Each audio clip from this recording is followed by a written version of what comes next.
안녕하세요. 절대성TV 신진영입니다. 반갑습니다. 여러분, 퀴어 축제라고 들어보셨나요? 퀴어 축제란 동성애자를 비롯한 성소수자들의 축제입니다. 서울에서 시작된 퀴어 축제가 전국으로 확산되면서 얼마 전 광주와 경남에서도 퀴어 축제가 열렸는데요. 퀴어 축제는 성소수자들만의 모임이 아니라 이름을 축제라고 해놓고 일반인들을 초대하고 있죠. 그래서 일반 청소년, 여학생들, 젊은이들도 많이 참가하는 것을 볼 수 있습니다.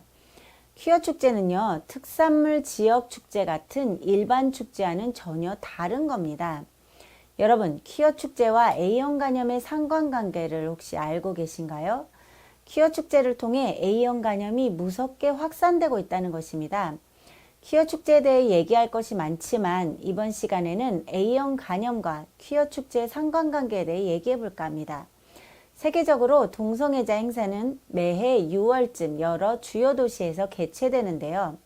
축제라는 말을 붙였기 때문에 큰 거리낌 없이 즐기기 위해 오는 사람들이 많아요. 의학신문인데 2017년부터 세계보건기구인 WHO가 게이 퍼레이드 축제 기간 동안 A형 간염의 발발이 악화될 수 있다고 경고했다고 합니다. 2016년에서 2017년도까지 남성과 성관계를 맺는 남성 가운데 A형 간염이 비정상적으로 증가되었는데 백신마저 부족할 정도라는 겁니다.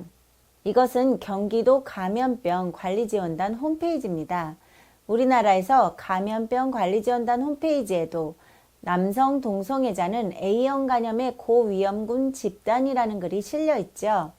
동성애자의 주요 위험 요소는 구강학문의 성행동과 관련이 있고 동성애자들에게 A형 간염 백신을 권장하고 있다고 되어 있습니다. 남성 동성애자들은 항문 선교를 하는데 항문은 표피가 얇아서 상처가 잘 나고 감염 등에 취약하기 때문이죠. A형 간염은 대변을 통해 입으로 감염되는 질병이에요. 위생시설이 미비한 저개발국에서 주로 발병하는 질병이었는데 동성애자들에 의해 선진국에서 다시 유행하기 시작했다는 겁니다. 한마디로 말하면 주로 똥을 싸고 수돗물이 없거나 비누가 없어서 손을 잘못 씻었을 때 걸리는 병이었죠. 영국에서는 2016년 7월에서 2017년 4월까지 A형 간염의 74% 이상이 남성 동성애자들이었다고 발표를 했고 스페인에서는 2017년도에 평소보다 8배 증가했는데 대부분 남성 동성애자에게 A형 간염이 발생했다고 합니다. 여러분, 현재 우리나라의 동성애 퀴어 축제가 서울을 시작으로 인천, 광주, 대구, 부산, 전주, 제주 등 전국으로 빠르게 확산되고 있죠.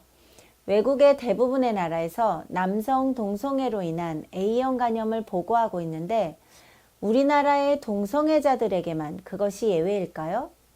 여러분, 대한민국에 최근 A형 간염이 급속도로 확산되고 있다는 기사에 대해 알고 계시나요? 20대에서 40대의 감염률이 높고 서울, 경기에서 확진자의 45%를 차지하고 있다는 겁니다. 이것은 질병관리본부가 제공하는 A형 간염 환자의 증가세입니다. 빨간 선이 2019년의 증가를 나타내고 있어요. 질병관리본부의 자료에 따르면 A형 간염 환자는 2018년 2,437명이었는데 19년에는 1만 명을 넘어섰다고 합니다. 정부는 오염된 식품과 식수를 원인으로 추정하고 있기도 한데요. A형 간염은 잠복기가 28일 정도로 길어서 정확한 원인 규명이 힘들다고 합니다. WHO 세계보건기구에서 퀴어 축제에 참가할 때 A형 간염 예방접종을 맞고 참석하라고 하는 것은 A형 간염에 걸린 동성애자들과 접촉을 한다거나 사람들이 많이 모이는 공공장소에서 쉽게 전염될 수 있기 때문이죠. 감염된 손으로 공공장소의 문 손잡이나 엘리베이터 버튼 등을 눌렀을 경우 그것을 같이 사용하는 여러 사람들도 함께 전염이 될 가능성이 있다는 겁니다. 다행히 A형 간염이 생명에 지장이 있는 것은 아니지만 간질환의 대부분은 간염 탓에 생기죠. 축제라는 이름으로 번지고 있는 동성애 퀴어 행사가 전국으로 계속 확산되는 것에 대해 어떻게 생각하시나요? 어린이와 청소년까지 함께 즐기는 지역 축제로 자리매김하면서 계속 확산되어도 괜찮을까요? 감사합니다. 여러분의 구독, 좋아요는 큰 힘이 됩니다.